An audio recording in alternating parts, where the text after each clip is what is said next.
Hello everybody! Since my last letter video did much better than the other ones I've done in the past, I just had to do another one. If you like these kinds of videos, please share them around, because I love doing them, and it forces me to do research about them, which usually ends up being pretty interesting.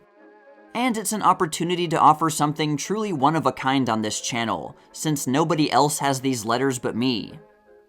Okay, so the letter this time is among one of the first things I collected, and probably the first 1920s thing I ever got. This video gave me the chance to revisit it after so many years, and I had completely forgotten what was in it.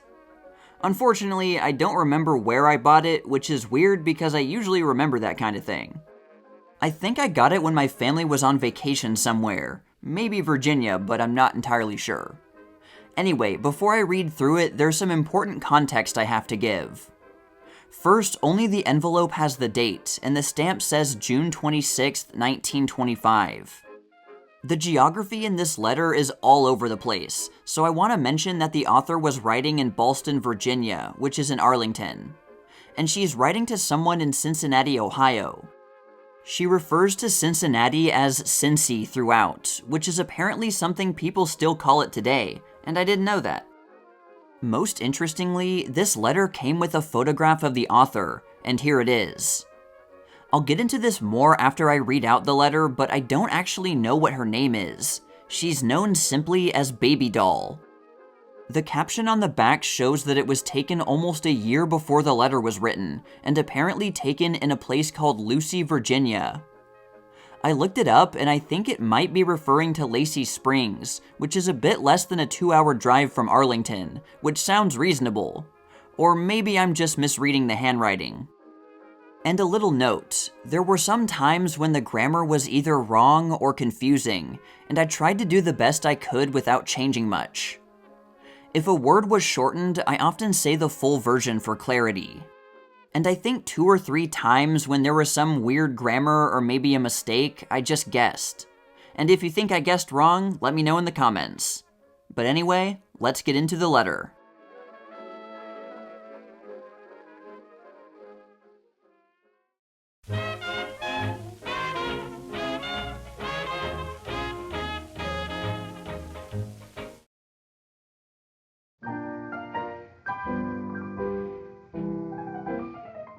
P.O. Box number 66, Ballston, Virginia.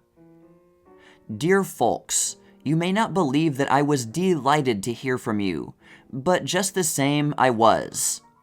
So very much has happened since I wrote or heard from you that I scarcely know where to begin or end. We are still in Virginia, and I wish someone would kick us out, for I just detest it. I get right sick at my stomach when anyone says, I'm from Virginia. However, we are planning to leave for Florida September 1st, and when I tell you how I know, you'll faint. By launch. Lynn has been working on it off and on for over a year, and but it is a pretty thing, 23 feet long by 6 feet wide. Cabin and all, and you'll smile when I tell you what name we are giving it, the Gertlin. I wonder if you can guess where we got the combination from.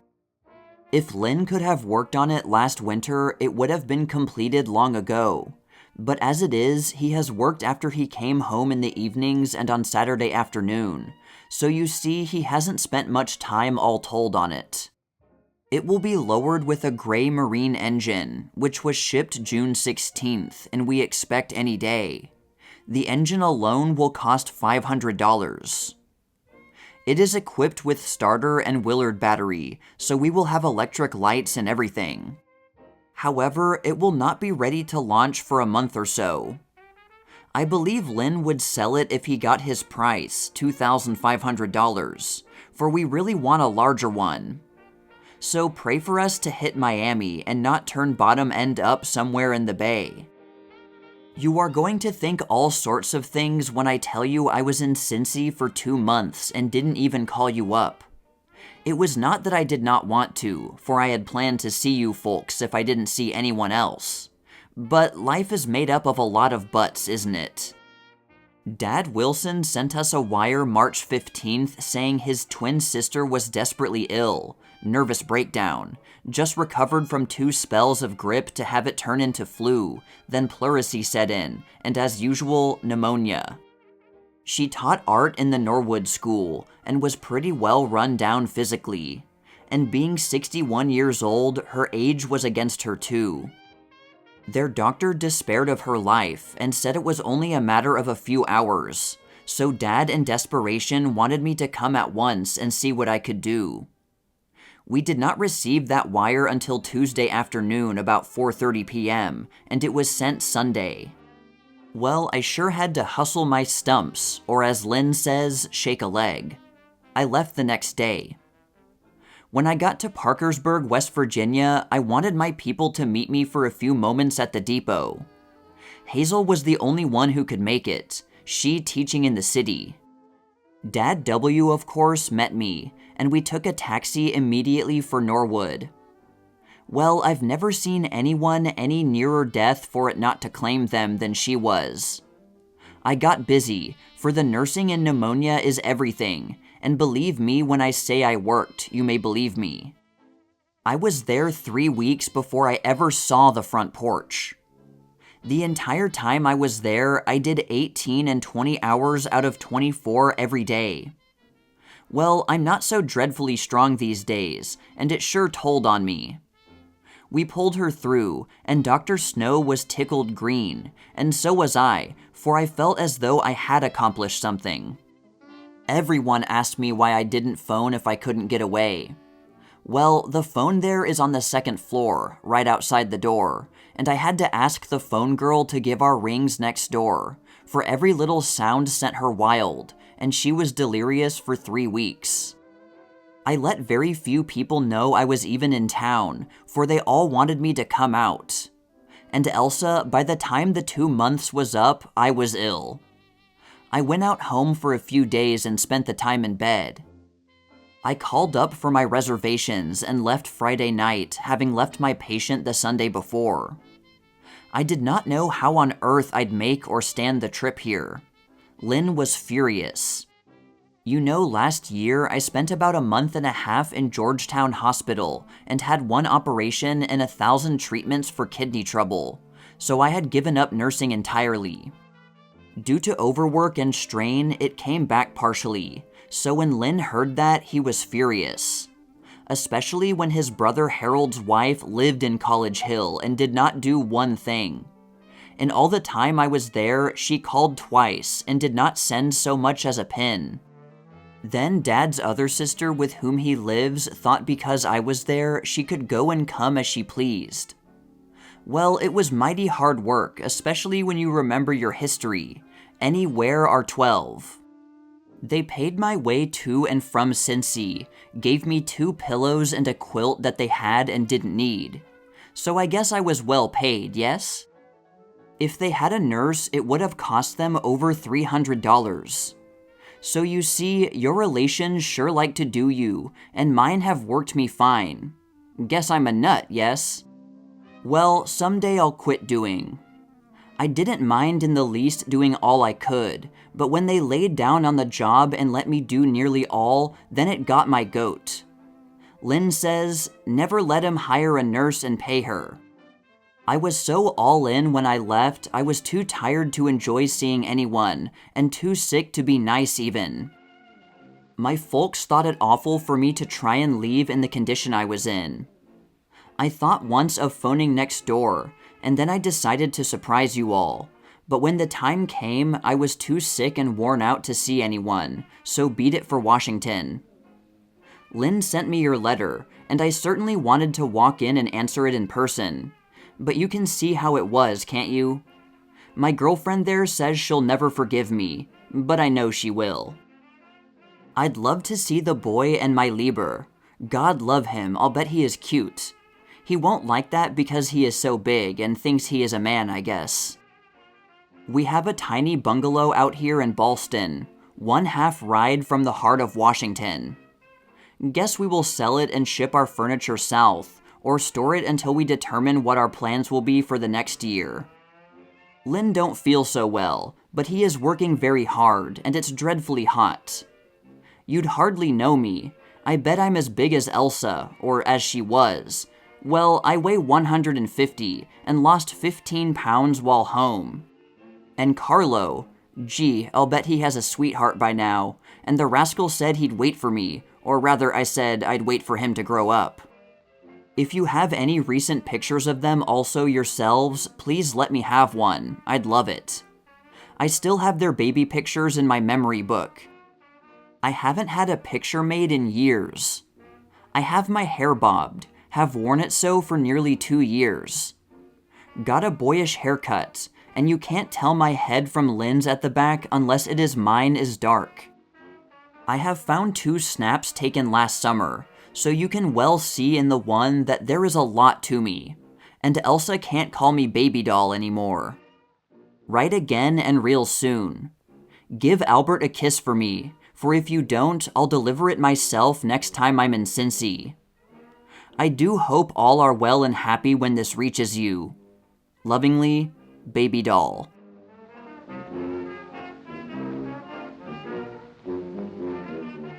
Okay, so there are a few things in that letter that I thought I should talk about.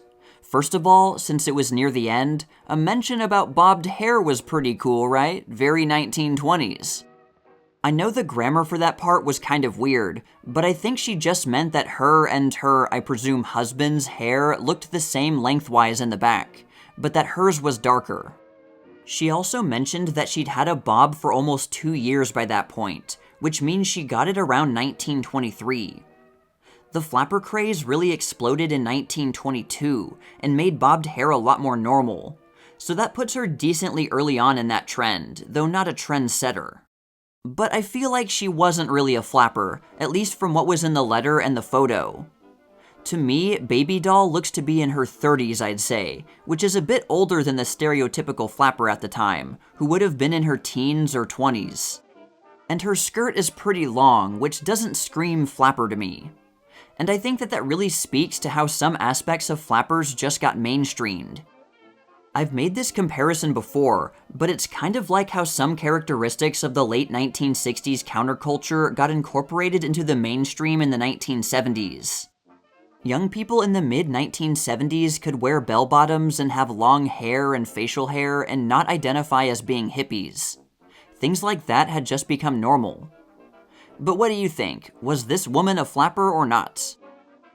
The other piece of historical context that really stuck out to me in the letter was the part about Florida. Florida saw a huge boom in the first half of the 1920s, especially in real estate, and was a hot tourist destination. And Baby Doll and Lynn going to Miami in their spankin' new boat with electricity is really just the icing on the 1920s cake. Now, if they only had a radio in it too.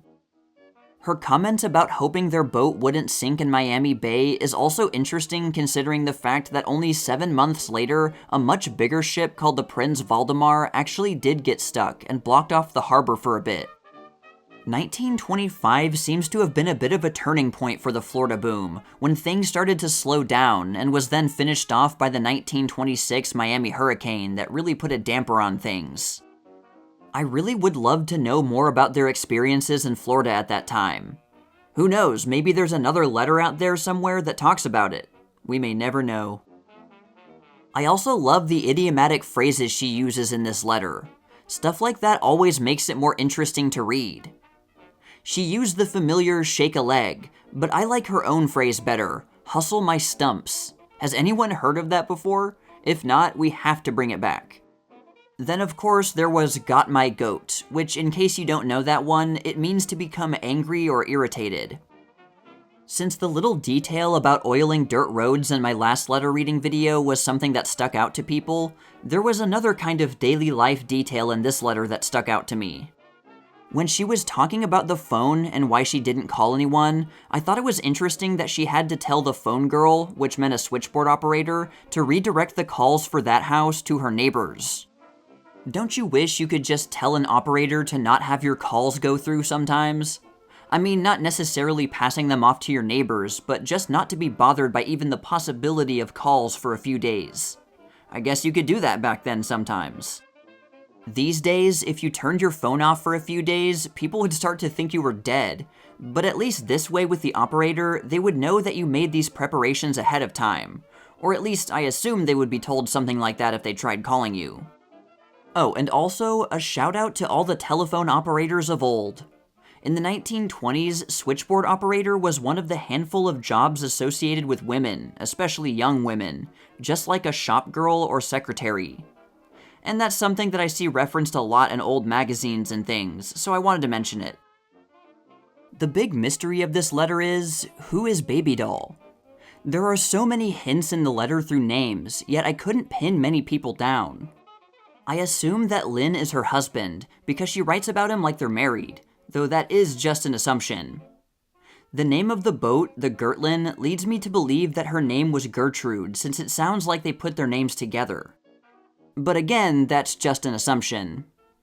The other thing that makes this really difficult is the fact that they're all over the country. Sure, they're living in Ballston, Virginia in 1925, but it sounds like they haven't lived there for a really long time, and it sounds like she doesn't really want to keep living there. They go to Florida, but it's unclear if they have property there. In hindsight, it would have been good for them if they hadn't, since the real estate bubble would burst very soon. Then she talks about Dad Wilson in Parkersburg, West Virginia. She writes Dad with quotation marks, which leads me to believe that it's not her actual father. Lynn seems to be invested in him and his family, which makes me think that this is his family, but I don't know for sure. I did a lot of searches with this assumption in mind, but I turned up nothing. And since it's hard to know where Baby Doll and Lynn lived during a census year, it's hard to do more general searches. I was only able to find a few relevant people. I found Albert Weber, whose house the letter was addressed to, and Elsa Schaefer, who was his wife, and is also mentioned in the letter. She was the real addressee. Carlo was their son, born in 1908, meaning that he was almost 17 when the letter was written.